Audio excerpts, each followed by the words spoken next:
선생님 안녕하십니까? 대구시 김일봉 내과의원 김일봉입니다. 임상일을 위한 초음파 해설 12번째 시간입니다. 파트 3 췌장이 되고 두 번째 췌장의 종괴성 병변입니다.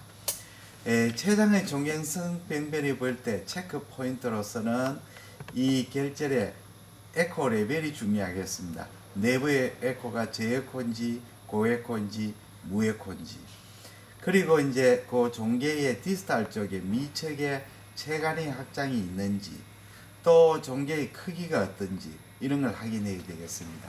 그리고 췌장의 종괴가 보이면 간의 전이성 병변이 있는지, 림프절 종대가 있는지, 또 환자가 저혈당 발작이 있는지 이런 것에 굉장히 진단에 도움이 됩니다. 종괴가 있을 때 체간이 확장된 체간의 형태가 중요합니다. 확장된 체간이 종괴 앞에서 단절이 되면 이 종괴는 체간암일 가능성이 높습니다. 그러나 이 체간이 확장된 체간이 이렇게 종괴 안으로 들어가 가지고 가늘어질 때는 이걸 덕터 페네트레이팅 사인이라 해서 메스포밍 판크레아타이티스의 가능성이 높습니다.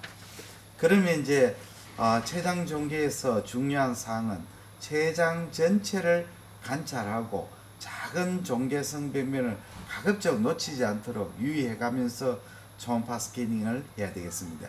이렇게 하기 위해서는 췌장을 횡단상뿐만 아니고 종단상 또 여러 가지 방향으로 관찰해야 되겠습니다. 췌장 종괴는 1cm 이하는 사실은 감별이 굉장히 어렵습니다.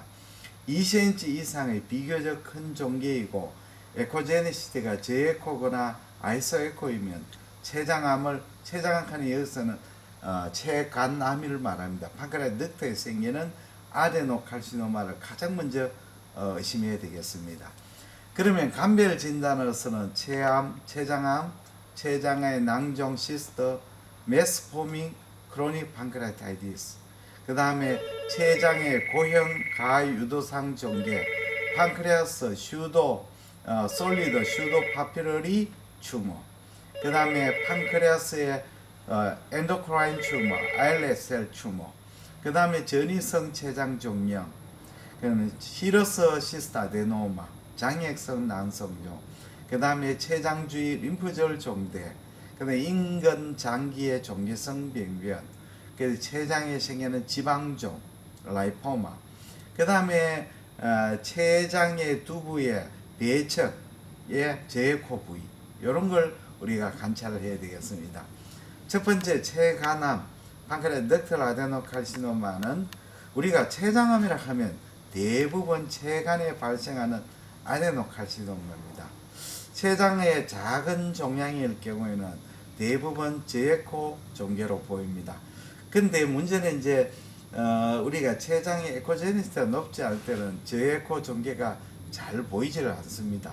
그러나 이제 췌장에 패티 인필트레이션 되거나 이렇게 되면 이 종괴하고 주위 에코 실질의 음양 대조도가 높아가 우리가 관찰이 용이하게 되겠습니다. 그래서 이 반드시 췌장의 횡단상에서 이렇게 에코의 결절이 보이면, 장축상이 보이면 반드시 단축상을 돌려가 이 종괴가 췌장 내부의 종괴인지를 확인해야 되겠습니다.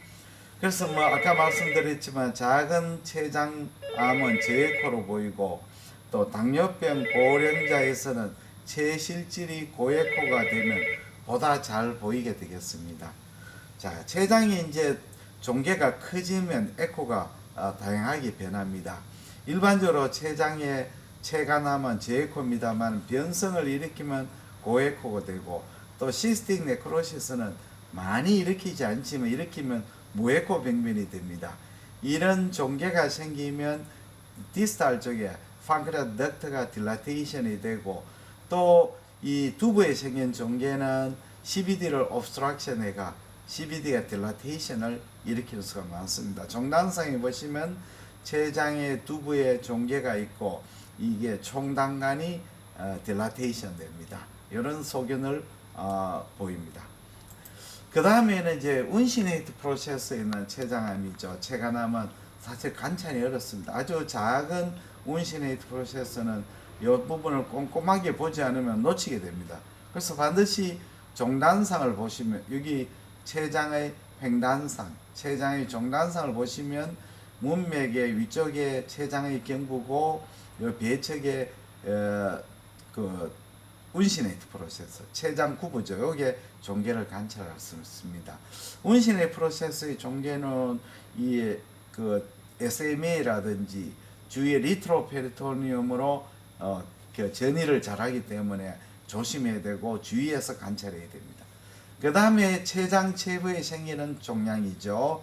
판크레아스 닥트가 딜라테이션 되고 이 종괴가 커지면 스프레닉 베인을 인볼브하고 또 리트로페리토니움에 침면하고 SMA를 또 이렇게 침범하게 됩니다. SMA를 감싸는 에코로 보이게 되겠습니다. 그 다음에 췌장의 테일에 생긴 암입니다. 췌장 테일 암은 관찰이 어려운 경우가 굉장히 많습니다.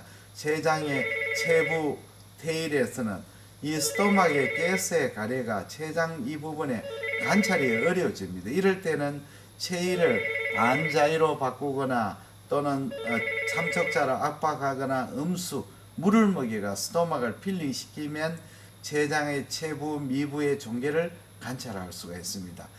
또 이제 췌장의 마지막 그 스프레인의 하일론까지 췌장의 그쪽에 있는 종괴일 때는 그냥 관찰하면 알 수가 없습니다. 이럴 때는 반드시 비장을 음양창으로 해서 요 스프레닉 베인, 스프레닉 아트리에 인접한 췌장의 미부의 종괴를 관찰해야 되겠습니다. 그 다음에는 판크레아스 시스트입니다. 큰 시스트는 전형적인 낭성 소견, 그러니까 내부가 무에코, 월 에코가 분명하고 그 다음에 경계가 스무스하다. 이런 소견이 있으니까 진단은 어렵지 않습니다만 작은 낭종은 종양성 병변과 감별이 어렵습니다. 그러나 작은 낭종도 자세히 보면 이렇게 저면에 낭종의 저면에 경계에코가 뚜렷하죠. 물하고 주위 조직의 음양 계면차가 심하기 때문에 반사를 많이 하죠. 그 다음에 개인을 잘 조절하면 시스터 뒤에 후방 음량 증강이 있고 또 칼라 도플라스의 시스터는 헬류가 보이지 않습니다. 이 작은 시스터하고 좀 감별해야 될 것이 판크레아스의 엔도크라인 튜머, 인슐리노마 같은 거죠. 이런 종양은 저에코, 작은 종양은 저에코로 보이고 균질한 저에코로 보입니다. 그래서 시스터냐 감별이 어려운데 이 칼라 도플라에서 판크레아스 엔도크라인 종양은 헬루시노가 많지요. 그래서 이게 감별에 큰 도움이 됩니다. 그 다음에 메스포민 크로닉 판크레아타이티스는 판크레아스 캔서하고 굉장히 감별이 어렵습니다. 판크레아스 닥터를 따라가면서 쭉 보면 종괴가 있는데 종괴는 경계가 불분명하고 안으로 판크레아스 닥터가 이렇게 들어가는 소견이 보입니다. 이걸 덕터 페네트레이팅 사인이라서 메스포민 크로닉 판크레아타이티스의 진단에 아주 좋은 클루가 됩니다. 그 다음에 솔리드 슈도 파피러리 튜머 SPT 하는데 옛날에는 솔리드 앤드 시스틱 튜머라고 불렸습니다. 종괴가 솔리드 포션하고 시스틱 포션하고 같이 있다했습니다. 젊은 여성에 발견되는 비교적 악성도가 낮은 종양이죠. 그러나 이제 종괴의 크기라든지 스테이지에 따라서 다양하게 나옵니다. 작은 종양일 때는 균질한 고에코 종괴로 보이는 수가 많습니다. 그러나 종괴가 커지게 되면 내부가 솔리드 포션하고 시스틱 포션하고 섞이죠. 이게 말하자면 솔리드 앤드 시스틱 튜머죠. 그러나 더 커지거나 변성을 일으키게 되면 내부가 시스틱 디제네이션 되고 일부가 남아있는 고형 부분이 남아있고 그 다음에 이 종괴는 이제 페리페리에 월 칼시피케이션을 잘 동반합니다. 그 다음에 아까 말씀드린 판크레아스 엔도크라인 튜머, 아일렛 셀 튜머죠. 이 기능성 종양은 호르몬을 많이 분비하는 기능성 종양은 심톰이 나타나죠. 인슐리노마 같으면 하이포글라이세미아 이런 게 나타나기 때문에 정상tem으로 발견 시에는 비교적 크기가 크고 하이퍼바스큘러한 저에코 종괴입니다만은 남펑셔널 튜머는 작은 크기에서는 체가남하고 감별이 곤란합니다. 그리고 엔도크라인 튜머는 크기가 커지면 낭성 병변을 잘 동반합니다. 하이퍼바스큘러 튜머들은 대부분 크기가 커지면 낭성 병변을 잘 일으킵니다. 그 다음에 판크레아스의 전이성 종양, 주로 이제 혈행성 전이를 하는 리날 셀시에나 런캔서나 갑상선암이 이 판크레아스를 전이하게 되겠습니다. 일반적인 소견은 이제 판크레아스의 국소성 종괴로 보이는데 피닥트 딜라테이션은 일반적으로 잘 안 일으킵니다만은 종괴가 커지가 판크레아스 닥트를 컴프레션하면 디스탈 쪽에 딜라테이션을 일으킬 수 있습니다. 췌장 내 혈류가 풍부한 고에코 종괴가 보이고 이 이제 가그렉상에 리날 셀시가 있었다. 이렇게 되면 이제 우리가 그 메타스테이지 튜머를 한번 생각하게 됩니다. 그 다음에 췌장에 시러스 시스트 아데노마입니다. 이거는 아주 작은 시스트, 2cm 이하 시스트들이 많이 모여 있는데 타입이 여러 가지가 있습니다. 하니콤계가 벌집 모양으로 작은 시스트들이 모여 있는 거죠. 이런 시스트는 이 병변은 월이 얇죠. 그래서 경계가 로비레이티드.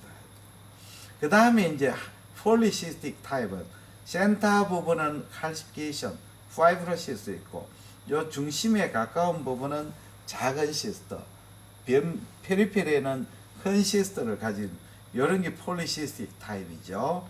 그 다음에 오늘 올리고시스트, 비교적 시스트 큰 게 여러 몇 개, 수개가 모여 있는 올리고시스틱.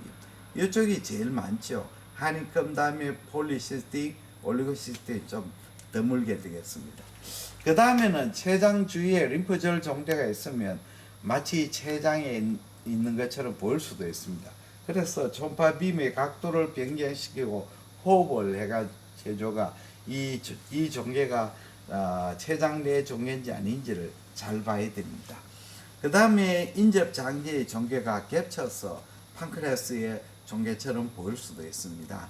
그 다음에 판크레아스의 지방종이죠. 판크레아스의 패치 키뮬레이션가 메스로 보일 때가 있습니다. 그럴 때는 여러 각도로 변경시키고 칼라 도프를 해서 이것이 뭐 단순한 병인지 다른 병인지 구분을 해야 됩니다. 그 다음 마지막으로 췌장 두부의 판크레아스 헤드에 배척, 그러니까 벤츄랄이 아니고 도살 부위에 제이콥 병변이 보이는 수가 흔히 있습니다. 판크레아스 횡단을 보면 SMV이고 여기 CBD인데 요렇게 카트대가 요 위에는 고에코 요는 제이콥 있습니다. 이쪽이 판크레아스의 헤드의 복척이고 이쪽이 배척이죠. 종단상 보시면 배척 복척이 잘 보입니다. 예, 이건 아마 혈류의 그 분포하고 관계가 있습니다. 오늘은 췌장의 종결성으로 보이는 병변에 대해서 같이 공부했습니다. 대단히 감사합니다. 안녕히 계십시오.